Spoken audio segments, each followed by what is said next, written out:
இன்னொரு முக்கியமான பாயிண்ட்டுங்க. இந்த இனிஷியேட்டிவ் ஸ்டார்ட் பண்ணதோட மெயின் பர்பஸ் ஒண்ணு தான். என்னோட ஆஃப்லைன் கிளாஸ்ல எல்லா ஸ்டூடெண்ட்ஸுக்கும் கான்செப்ஷுவல் கிளாரிட்டி செம ஸ்ட்ராங்கா இருக்கும். அந்த கான்செப்ஷுவல் கிளாரிட்டியை எழுதும்போது லாங்குவேஜ் ப்ராப்ளம் செம்ம அதிகமா இருக்கு. சில பேருக்கு ஸ்பெல்லிங் மிஸ்டேக், சில பேருக்கு கிராமர் மிஸ்டேக், சில பேருக்கு லைன் ஃபார்மேஷன் எரர். அப்போ இதை சரி பண்றதுக்கு ஈஸியஸ்ட் ஷார்ட்கட் என்ன அப்படின்னா, டெய்லி ஏதாவது ஒரு ப்ராப்பர் ஆன்சரை பார்த்து பார்த்து எழுதிட்டே இருந்தாங்கன்னா ஆட்டோமேட்டிக்கா அந்த வெக்கபுலரி, கீவேர்ட்ஸ், கிராமர் அது அப்படியே ஷிஃப்ட் ஆகிடும். நீங்க எதை பார்த்து எழுதிட்டே இருக்கீங்களோ அது மைண்டுக்கு வந்துடும். அந்த லாங்குவேஜ் உங்களுக்கு வந்துடும், அந்த கிராமருக்கு வந்துடும். ஸோ அந்த ஒரு இன்ட்ரெஸ்ட்ல ஆரம்பிச்சது தான்.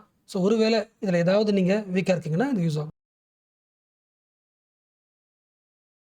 ஃபர்ஸ்ட் ஆன்சர் ரைட்டிங் ஸ்டார்ட் பண்ணுறதுக்கு முன்னாடி என்ன கொஸ்டின் எழுத போகிறோமோ அந்த கொஸ்டின் டாப்பிக்கை பற்றி நான் எக்ஸ்பிளைன் பண்ணிடுறேன். இல்லைனா வந்து ஒரு ஃப்ரெஷர் பார்க்குறாங்கன்னா உங்களுக்கு டஃப்பாக இருக்கும். அதனால் டாபிக் என்ன அதை எப்படி சிம்பிளாக புரிஞ்சுக்கலாம்.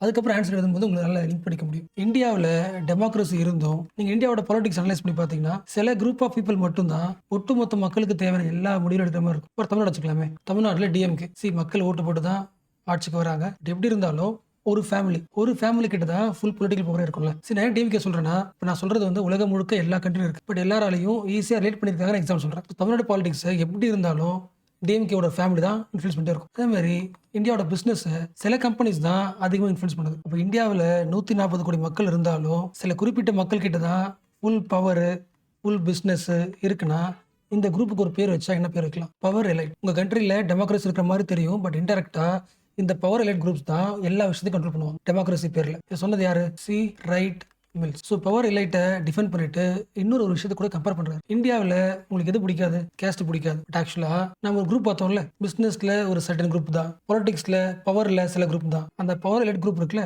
அவங்களோட ஒர்க்கிங் மெக்கானிசமே கேஸ்ட் மாதிரி தான் இருக்கும். அப்போ இதை புரிஞ்சுக்கணும்னா ஃபர்ஸ்ட் கேஸ்டோட கேரக்டர் புரிஞ்சுக்கிட்டா ஈஸியாக உங்களால கம்பேர் பண்ண முடியும். இப்போ நமக்கு தெரிஞ்ச ஒரு பவர் லைட் யாரு? தமிழ்நாடு பாலிடிக்ஸ்ல, தமிழ்நாடு பவர்ல டிஎம்கே ஃபேமிலி வச்சுக்கலாம். டிஎம்கே ஃபேமிலி சிஸ்டம் இயங்குறதே ஒரு கேஸ்ட் மெத்தட் தான். ஃபார் எக்ஸாம்பிள், கேஸ்டோட மெயின் கோர் யூனிக்கே எண்டோகேமி. ஒரு கேஸ்ட் மக்கள் அந்த கேஸ்ட் குழு தான் என்ன பண்ணிப்பாங்க? மேரேஜ் பண்ணிப்பாங்க. Same like that DMK political party இருக்காங்கன்னா மோஸ்ட்லி டிஎம்கேக்குள்ளே மேரேஜ் பண்ணிப்பாங்க. இன்னொரு அப்போசிட் ஐடியாலஜி கூட மேரேஜ் பண்ணிக்க மாட்டான். ஸோ டிஎம்கே அப்படின்ற குரூப்பே எண்டோகேமி. கேஸ்டோட கம்பேர் முடியல.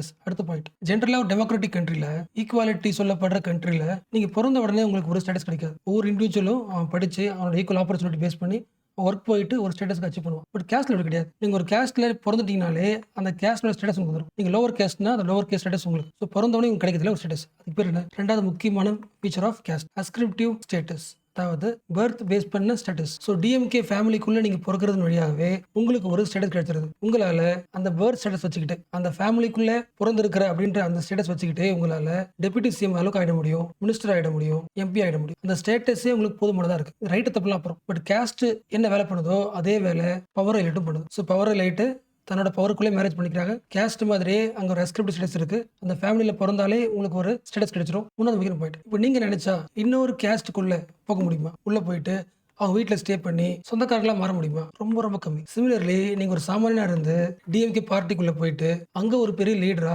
சிஎம்ஆ அந்த பவர் லீட் குரூப்ல இருந்து தாண்டி வர முடியாது. இப்போ பாக்குறதுக்கு அது ஓப்பன் பார்ட்டி மாதிரி தெரியும். ஓரளவுக்கு உங்க டேலண்ட் ரெஸ்பெக்ட் பண்ணுவாங்க.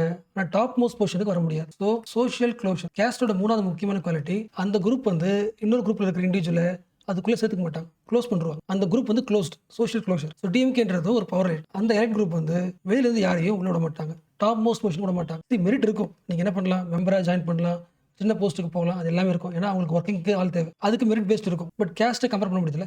எஸ். ஸோ நம்ம கேஸ்ட்டை எப்படி கிரிட்டிசைஸ் பண்ணமோ, கேஸ்ட் வந்து எண்டோகேமியா இருக்கு, அஸ்கிரிப்டிவ் ஸ்டேட்டஸ் வச்சிருக்கு, சோஷியல் க்ளோஷரை ஃபாலோ பண்ணுது சொன்னமோ, இது எல்லாமே டிஎம்கேக்கு போகிறோம். DMK is at least partial caste தான் சொல்லலாம். டிஎம்கேன்றது ஒரு எக்ஸாம்பிள் தான். உலகம் முழுக்க இது எல்லாமே இருக்கு. ஏன்னா சி ரைட் மில்ஸ்ன்ற யாரு? தமிழ்நாடு சோஷியல் திங்கர் கிடையாது, வேர்ல்டு சோஷியலிஸ்ட், ஃபாரின் திங்கர். அப்போ உலகம் முழுக்க ஈவன் அமெரிக்கால கூட டெமோக்ரஸி இருந்தாலும் உள்ள அப்சர்வ் பண்ணி பார்த்தீங்கன்னா எல்லா டொமைன்லயும் சில குறிப்பிட்ட குரூப் மட்டும்தான் அடுத்தடுத்து தன்னோட பவரை மாற்றி கொடுத்துட்டே இருக்கும். தன்னோட ஃபேமிலிக்குள்ளேயே அடுத்தடுத்த தலைவரை தேடி கொண்டு வந்து நிற்கும். அது ஈஸியாக புரிஞ்சுக்காக டிஎம்கே. ஸோ இதுதான் ஐடியா. இப்போ இந்த டாபிக் எக்ஸாம் கொஸ்டின் கேட்பாங்க. According to C W Mills, power elite is a quasi hereditary caste. Explain. Question புரிச்சா? மில்ஸை பொறுத்த வரைக்கும் பவர் எலைட் குரூப் அப்படின்றது ஒரு ஹெரிடிட்டரி இருக்கிற, அட்லீஸ்ட் பார்ஷியல் ஹெரிடிட்டரி இருக்கு, பார்ஷியல் ஏற்றத்தாழ்வு இருக்கிற ஒரு கேஸ்ட் மாதிரி. அதை ப்ரூவ் பண்ணுங்க, இல்லை எக்ஸ்பிளைன் பண்ணுங்க. 10 மார்க் வச்சுக்கலாமா? 10 மார்க் மீன்ஸ் 150 words. ஒரு ஆன்சர் வந்து டாப் நாட் சொல்லுவாங்களே, வேற லெவல் எழுதுறதுக்கு மோஸ்ட் இம்பார்ட்டன்ட் என்ன சொல்ற புரிஞ்சா? உங்களோட ஆன்சர் மோஸ்ட் யூனிக்கா இருக்கணும் அப்படின்னா என்ன விஷயங்களை கண்டிப்பாக ஃபாலோ பண்ணணும்,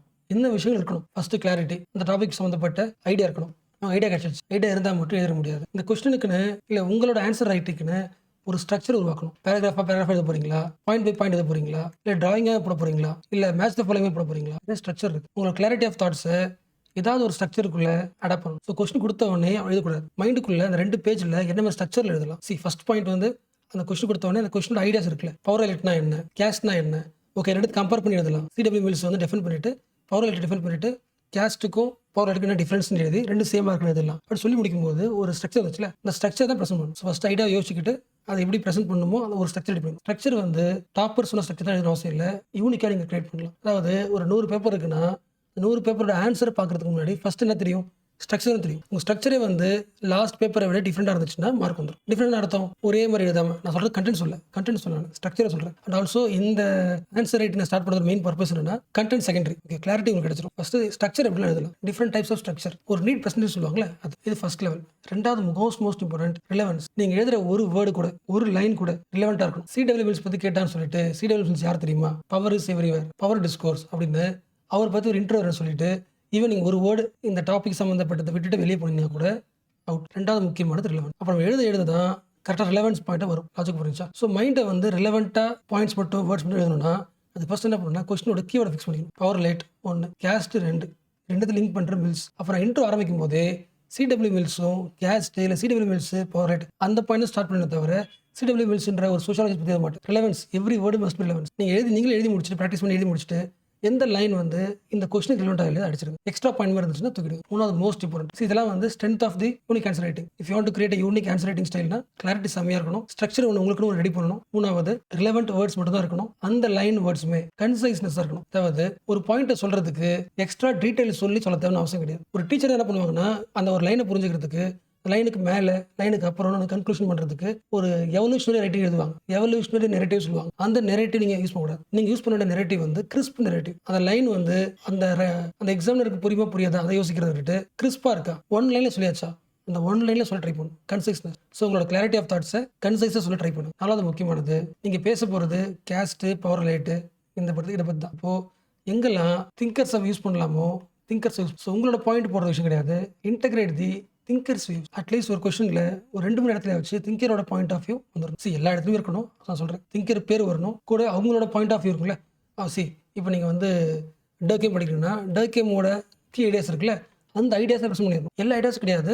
இந்த டாபிக் என்ன ஐடியாஸோ அதை பண்ணிக்கலாம். 5வது லாங்குவேஜ். ஜிஎஸ் மெயின்ஸ் லாங்குவேஜ் எழுதக்கூடாது. எந்த சப்ஜெக்ட் எழுதுறீங்களோ சோஷியாலஜினா சோஷியாலஜிக்கல் லாங்குவேஜ் எழுதணும். What is sociological language? Key term உங்கள் ஹேண்ட் அவுட்டில் பிளாக் பண்ணியிருப்பாங்க அட்டன் பண்ணிருப்பாங்க. அதான் கீவேர்ட். அந்த கீவேர்ட்ஸ் யூஸ் பண்ணி வரும். ஸோ உங்கள் ஆன்சர் ரைட்டிங்கில் உங்கள் ஆன்சரில் கீவேர்ட்ஸ் யூஸ் பண்ணிருக்கீங்க, திங்கர்ஸ் யூஸ் பண்ணிருக்கீங்க. சொல்ல அந்த பாயிண்ட்டை வந்து கிறிஸ்பாக ஒன்லைனில் சொல்கிறீங்க. எக்ஸ்ட்ரா எவல்யூஷனாக சொல்லாமல் கிறிஸ்பாக சொல்கிறீங்க. அண்ட் உங்கள் ஆன்சர் எழுதுறதுக்கு ஒரு ஸ்ட்ரக்சர் ரெடி பண்ணிக்கிறீங்க. எழுதிட்டா that will be most unique answer. இப்போ இந்த கொஸ்டினுக்கு ஆன்சர் எழுதலாம். ஓகே இப்போ என்னோட மெயின் மோட்டிவ் என்னன்னா how to write crisp answer. நிறைய பார்த்தாச்சு எப்படி கிறிஸ்பாக ஸ்டார்ட் பண்ணலாம். ஸோ இப்போ நான் ஆன்சர் எழுதுறதுக்கு முன்னாடி நீங்கள் ட்ரை பண்ணுங்க. நீங்கள் ட்ரை பண்ணாமல் என்னோட ஆன்சர் பார்க்குறீங்கன்னா உங்களுக்கு எந்த யூஸ்மே இருக்காது. ஸோ நம்ம கொஸ்டின் புரிஞ்சு போச்சு, பவர் ரேட் தெரிஞ்சு போச்சு, கேஸ்ட் ஃபீச்சரும் தெரிஞ்சு போச்சு, ரெண்டுத்து கம்பேர் பண்ணி எஸ்ன்னு சொல்லியாச்சு. இதை நீங்கள் எழுதுறது தான் வச்சோம். அந்த எழுதுற ஒர்க்கு நீங்கள் தான் பண்ணணும், வேற யாரும் பண்ண முடியாது. ஸோ முடிஞ்ச அளவுக்கு நீங்கள் யோசிக்கிறதுக்கு கூட டைம் எடுத்துங்க. எக்ஸ்ட்ரா 5 minutes 10 + 5 minutes 10 minutesல உங்களுக்கு நான் சொன்ன மாதிரி என்ன ஸ்ட்ரக்சர் எழுத முடியுதோ டிராயிங்காவோ இல்லை மேட்ச் த ஃபாலோயிங்கோ இல்லை மேப்பிங் ஏதோ ஒன்று எந்த லைனில் உங்களுக்கு பிடிச்சிருக்கோ 2 A4 ஷீட்டில் 2 பக்கம் மார்ஜின் இருக்கணும். சென்டரில் UPSC டிஃபால்ட் ஆன்சர் ஷீட் அமேசானில் இருக்குல்ல எஸ் அதில் எழுதிட்டு உங்களோட டிரைவில் அப்லோட் பண்ணிட்டு லிங்க் எனக்கு அனுப்பிவிடுங்க. ஸோ பாஸ் பண்ணிடுங்க. ஆன்சர் எழுதி முடிச்சுட்டு வீடியோ பாருங்க. ஸோ நீங்கள் ஸோ இப்போ நான் எழுத ஆரம்பிக்கிறேன். ஸோ கொஸ்டினோட கீவேர்டு என்ன? Power relate. டேரெக்டாக அதை டிஃபைன் பண்ணி ஆரம்பிச்சோம். ஸோ மோஸ்ட்லி இன்ட்ரோவில் எது கீவேர்டோ அதை டிஃபைன் பண்ணலாம், அதை கோட் பண்ணலாம். கோட் பண்ணிட்டு அந்த ஐடியா யாரோடதோ அது திங்கர் பேர் எழுதிடணும். அவ்வளோதான் intro. Power relate refers to a group of individuals holding key positions in the powerful institutions of the society. So power ரிலேட்னா யாருன்னா ஒரு குரூப் ஆஃப் இண்டிவிஜுவல்ஸ். ஒரு குரூப் சொசைட்டியோட எல்லா முக்கியமான இன்ஸ்டிடியூஷன்லையும் அந்த கீ பொசிஷன்ல அவங்க மட்டும் தான் இருப்பாங்க. யார் சொல்றா? CW mills. ஆத்தர் சொல்றதா எழுதியாச்சு. Intro over. ஒருவேளை உங்களுக்கு டிராயிங் போடணும்னா டிராயிங் போடலாம், தேவையில்லை. பட் கரெக்ஷன் பண்றவங்க டக்குன்னு பாக்குறதுக்கு யூஸ்ஃபுல்லா இருக்குன்னா போடலாம். எப்படி போடலாம்? இது சொசைட்டி, இது பாலிடிக்ஸ், இது பிசினஸ், இது மிலிட்டரி, சில ஃபேமிலி மட்டும் இந்த 3த்துலயுமே இன்ஃப்ளூயன்ஸ் பண்ணுவாங்க. அந்த ஓவர்லாப்பிங் இந்த பகுதி இருக்குல்ல, this is power relate. Drawing போடுறதுனா போடலாம். ஏன் டிராயிங் முக்கியம் சொல்றது புரியுதா? அந்த ஆன்சர் பேப்பர்ல அந்த ஸ்ட்ரக்சர் இருக்குல்ல, இன்னும் கொஞ்சம் இடம் வச்சுக்கலாம். பார்க்க ஒரு ஸ்ட்ரக்சர் வருதுல்ல, எஸ் ஒரு இன்ட்ரோ, ஒரு குட்டி டிராயிங், நெக்ஸ்ட் ஒரு குட்டி இன்ட்ரோ. அதுக்காக so body of the question எழுதணும். கேஸ்ட்டையும் பவர் ரேட்டு கம்பேர் பண்ணி 2 சேம். இப்போ கம்பேர் பண்ண ஸ்டார்ட் பண்ணுறதுக்கு முன்னாடி ஒரு லைன் எழுதும். அகைன் நான் ஸ்ட்ராங்காக பிலீவ் பண்ணுறேன். நீங்கள் எழுதி முடிச்சதுக்கப்புறம் உங்களோட ஓன் ரைட்டிங் எழுதி முடிச்சதுக்கப்புறம் தான் பார்க்குறேன் நம்பர். ஏன்னா அதுக்கப்புறம் தான் ஒவ்வொரு வேர்டும் உங்களுக்கு இம்பாக்ட் பண்ணும். நான் சொல்லாமலே இம்பாக்ட் பண்ணும். Mills argued that although American society. Mills argued that although American society was founded on principles of democracy, it was closed at the top. Meaning புரிஞ்சா? அமெரிக்கன் சொசைட்டியில் டெமோக்ரஸி இருந்தாலும் அந்த சொசைட்டியோட டாப் மோஸ்ட் பொசிஷன் எப்பவுமே க்ளோஸ்டா இருக்கு. thus making the power relate as caste group. Top most position க்ளோஸ்டா இருக்கு. இப்போ க்ளோஸ்ட்னா அது வந்து caste குரூப்போட ஒரு சிம்பிள். இன்ட்ரோ கொடுத்தாச்சு. இப்போ கம்பேர் பண்ணலாம். ஸ்ட்ரக்சர் புரியல? Yes, body of the question ஆரம்பிக்கிறோம். இது முடிச்சாச்சு. ஒரு பேஜ் வச்சுக்கலாம். இப்போ அடுத்த பேஜ் வச்சுக்கலாம். இல்லை ஒரு ஏ போஸ்ட்ல முக்கால்வாசி முடிச்சாச்சு. நான் கம்பேர் பண்ண போறேன். So match the following. caste group, power relate, endogamous. caste group முக்கியமான பாயிண்ட் endogamous. என்ன அர்த்தம்? Marriage within the group, within the caste group. power relate same தான். it is also endogamous. marriage within themselves. So prove பண்ணியாச்சு. caste group power relate ஒரே மாதிரி தான் இருக்கு. ஒரே ஃபீச்சர் இருக்கு. endogamous. ரெண்டாவது ascriptive in nature, birth based status. similar. நான் ரெண்டு ஆன்சர் எழுதுறேன். ஓகேவா? இது ஒரு ஆன்சர், இது ஒரு ஆன்சர் எழுதுறேன். இப்படி எழுதலாம், நேரம் எழுத முடியும். ஏன்னா சில பேருக்கு மேட்ச் ஆஃப் பிடிக்காது. நான் அதுவும் எழுதுறேன். Similar ascriptive status, power relate, belongs to same family, sex and ethnicity. அது உங்க இஷ்டம். அண்ட் caste group ஓட மூணாவது முக்கியமான unique social closure. power relate சொல்லி இருப்பாங்க, social closure இருக்கும். power relate also practice social closure with quasi meritness. இது தேவையில்லை, தோணுச்சுன்னு எழுதுறேன். ஸ்ட்ரக்சர் புரியுதுல? ஒரு பேஜ், ஹெட்டிங், ஒரு இன்ட்ரோ, ஒரு பாக்ஸ், அடுத்த பாடி எழுதுறதுக்கு ஒரு இன்ட்ரோ, ஒரு டிஃபரன்ஸ் எழுதுறேன். ஒரு 3 எழுதிட்டேன், 4 எழுதிட்டேன். அப்புறம் கன்க்ளூஷன் முடிச்சிக்கலாம். ஓகேவா? இப்போ டிஃபரன்ஸ் எழுதணும்ல, டிஃபரன்ஸ் தேவையில்லை, வேற ஒன்று எழுதலாம். இப்படி எழுத முடியும், இன்னொரு ஆங்கிள் எழுத முடியும். ஸோ சேம் கொஸ்டின், இன்னொரு இன்ட்ரோ எழுதுறேன். ஏன்னா மேபி சில பேர் இன்ட்ரோ டிஃப்ரெண்டாக இருக்கும், சில பேர் இப்படி எழுதலாம். நல்லா இதே எழுதுறேன். According to C.W. Mills, power relate refers to small group of individuals occupying key leadership position in major institutions like politics, military and business. Meaning புரிச்சுல? C.W. Mills பொறுத்த வரைக்கும் பவர் ரிலேட்ன்றவங்க ஒரு ஸ்மால் குரூப். அவங்க என்ன பண்ணுவாங்க? எல்லா முக்கியமான இன்ஸ்டிடியூஷன்ஸ்லையும், பாலிடிக்ஸ், மிலிட்ரி, பிஸ்னஸ் எல்லா இன்ஸ்டியூஷன்லையும் கீ பொசிஷனில் இருப்பான். ஸோ பவர் ரிலேட்னா டிஃபைன் பண்ணியாச்சு. ஆனால் இது பத்தாது. எப்போதுமே இன்ட்ரோவில் டிஃபைனும் பண்ணணும், அட் சேம் டைம் ஏதாவது ஒரு பாயிண்ட் வந்து திங்கர்னு சொல்லிடணும். ஓகே. ஸோ இதுக்கு முன்னாடி எதுனது வந்து despite democratic setup of modern societies, Mills argued power is concentrated on in the hands of these elites, making them quasi hereditary caste. So கொஸ்டினுக்கு ஏற்றதை ப்ரூவ் பண்ணியாச்சு. புரிஞ்சா உங்களுக்கு? இன்ட்ரோவில் 2 லைன் தான். நான் டிஜிட்டல் எழுதுறேன், பட் இந்த 2 லைனை நீங்கள் ஏ ஃபோர்ஸ்டில் எழுதுனீங்கன்னா, இந்த கோடு போடுறதுன்னா ஆல்மோஸ்ட் இந்த ஸ்பேஸ் கேப்சர் ஆகும். ஸோ ஃபர்ஸ்ட்ல பவர் ரைட்னா என்னன்னு சொல்லியாச்சு. ரெண்டாவது பாயிண்ட் பார்த்தோம்ல, மாடர்ன் சொசைட்டியில் டெமோக்ராட்டிக்காக இருந்தாலும் பவர் மக்கள்கிட்ட கிடையாது. Power is concentrated on hands of elite. இந்த பவர் எலெக்ட்ட மட்டும் இருக்கிறதுனால thus making it as the caste. சில பேர்கிட்ட மட்டும் தான் இருக்குது, அதை விட்டு வெளியே வர மாட்டேங்குது. Thus making them the caste. Equal பண்ணிட்டேன். இப்போ வேணும்னா அகைன் குட்டியா டிராயிங் போட்டோம்ல, அதை போட்டுக்கலாம், போட்டுட்டு சொல்லிக்கலாம். ஸோ பவர் ரைட் டிஃபைன் பண்ணியாச்சு. அடுத்ததை டிஃபைன் பண்ணும் caste group. So answer writing ஸ்ட்ரக்சரை வந்து வேற மாற்ற போகிறேன். கம்பேர் பண்ணல, என்ன பண்ண போறேன்னா கேஸ்ட்னா இதுதான் அப்படின்னு சொல்லிட்டு பேராவை பவர் ரைட்டோட கம்பேர் பண்ணி போகிறேன்.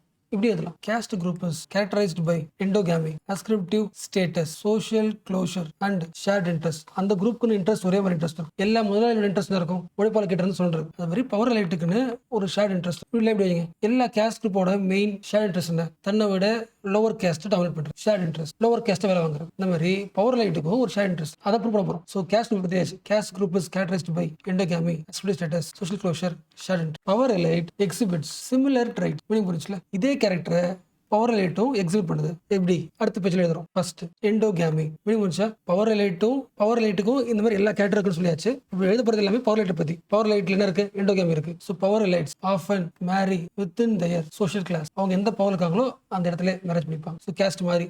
ரெண்டாவது பவர் ரிலேட்லயுமே ஆஸ்கிரிப்டிவ் ஸ்டேட்டஸ் இருக்கு. முக்கியமான வார்த்தை, they inherit wealth, network, prestige across their generation. அதாவது அந்த குரூப்ல நீங்க பிறந்துட்டீங்கன்னா அந்த குரூப்போட வெல்த், நெட்வொர்க், சர்க்கிள், பிரஸ்டீஜ் உங்களுக்கு டிரான்ஸ்ஃபர் ஆகிடும். இன்ஹெரிட்டன்ஸ் அந்த இடத்துல பிறந்ததுனாலே உங்களுக்கு எல்லாம் கிடைச்சிடும். Caste like. மூணாவது social closure. Entry into this group restricted. Structure புரியுதுல்ல? அகைன் இன்ட்ரோ ஆரம்பிக்கிறோம். கொஸ்டினிங் இருக்கு, இன்ட்ரோ எழுதியாச்சு. பாடி ஆரம்பிக்கிறோம். பாடிக்கு ஒரு இன்ட்ரோ, அப்புறம் எக்ஸ்பிளைன் பண்றோம். புரிஞ்சுல உங்களுக்கு?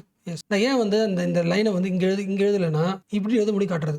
அந்த பேஜை ஃபில் பண்ண அவசியம் கிடையாது. நான் இப்படி எழுதுனா எடுத்துட்டு இந்த பாயிண்ட்லாம் எக்ஸாம்பிள் கட் பண்ணுவாங்கக்காக நான் அப்படி எழுதுறேன். ஈஸியாக பார்த்துருவாங்க, டிக் பண்ணுவாங்கக்காக. Fourth one shared interest. எல்லா பாலிட் குரூப்பும் ஒன்னா ஒர்க் பண்ணுவாங்க. They work collectively to maintain their dominance. அவங்கள விட்டு யாரும் போயிடக்கூடாது, அவங்கள தாண்டி வேற வந்துடக்கூடாது.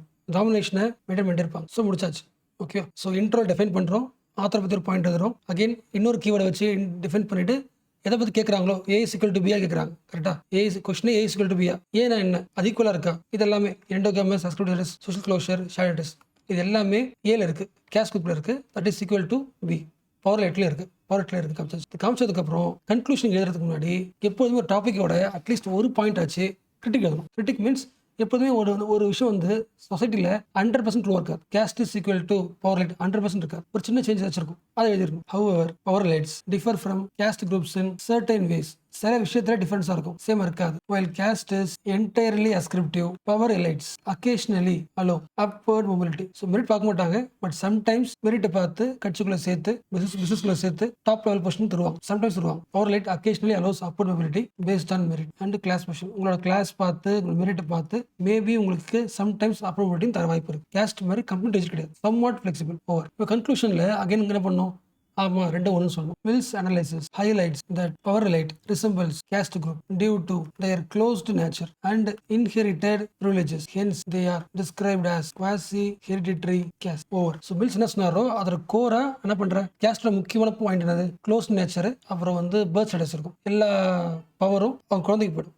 Inherited privileges. Hence, they are described as the quasi-hereditary caste. Okay, சரி ஆக்சுவலாக டிஜிட்டல் எழுதும்போது நான் டேப்ல எழுதல, உங்களுக்கு தெரியும் நினைக்கிறேன். டேப்ல எழுதும்போது நீட்டாக எழுத முடியும், நான் டேப்ல எழுதல, ரைட்டிங் பேட்ல எழுதுறேன். ரைட்டிங் பேட்ல நான் ஸ்க்ரீனை பார்த்து எழுதுறேன். டிஃபரன்ஸ் புரியுது உங்களுக்கு? எஸ், டேப்ல வந்து அந்த டேப் பார்த்து எழுதும்போது நீட்டாக வரும். நான் டேரெக்டாக வந்து ஸ்க்ரீனை பார்த்து எழுதுறதுனால இன்னும் கொஞ்சம் ஆஸ்லேட் ஆகுது, இல்லை இன்னும் கொஞ்சம் லெஜிபிள் எழுத முடியும். நீங்கள் லெஜிபிள் எழுதுங்க, ஓகே, எதை வேணா ஃபாலோ பண்ணுங்க, அந்த ஹேண்ட் ரைட்டிங் மட்டும் என்ன ஃபாலோ பண்ணுங்க. ஸோ இது ஒரு ஷீட். அடுத்த கன்க்ளூஷன் இது ஒரு ஓவர். இன்னொரு முக்கியமான போயிட்டுங்க, இந்த இனிஷியேட்டிவ் ஸ்டார்ட் பண்ணதோட மெயின் பர்பஸ் ஒன்றே ஒன்று தான். என்னோட ஆஃப்லைன் கிளாஸ்ல எல்லா ஸ்டூடெண்ட்ஸுக்கும் கான்செப்ஷன் கிளாரிட்டி செம ஸ்ட்ராங்காக இருக்கும். அந்த கான்செப்ஷன் கிளாரிட்டியை எழுதும்போது லாங்குவேஜ் ப்ராப்ளம் செம்ம அதிகமாக இருக்கு. சில பேருக்கு ஸ்பெல்லிங் மிஸ்டேக், சில பேருக்கு கிராமர் மிஸ்டேக், சில பேருக்கு லைன் ஃபார்மேஷன் எரர். அப்போ இதை சரி பண்ணுறதுக்கு ஈஸியஸ்ட் ஷார்ட்கட் என்ன அப்படின்னா, டெய்லி ஏதாவது ஒரு ப்ராப்பர் ஆன்சரை பார்த்து பார்த்து எழுதிட்டே இருந்தாங்கன்னா ஆட்டோமேட்டிக்காக அந்த வெக்கபுலரி, கீவேர்ட்ஸ், கிராமர் அது அப்படியே ஷிஃப்ட் ஆகிடும். நீங்கள் எதை பார்த்து எழுதிட்டு இருக்கீங்களோ அது மைண்டுக்குள்ள வந்துடும், அந்த லாங்குவேஜ் உங்களுக்கு வந்துடும், அந்த கிராமருக்கு வந்துடும். ஸோ அந்த ஒரு இன்ட்ரெஸ்ட்ல ஆரம்பிச்சது தான்.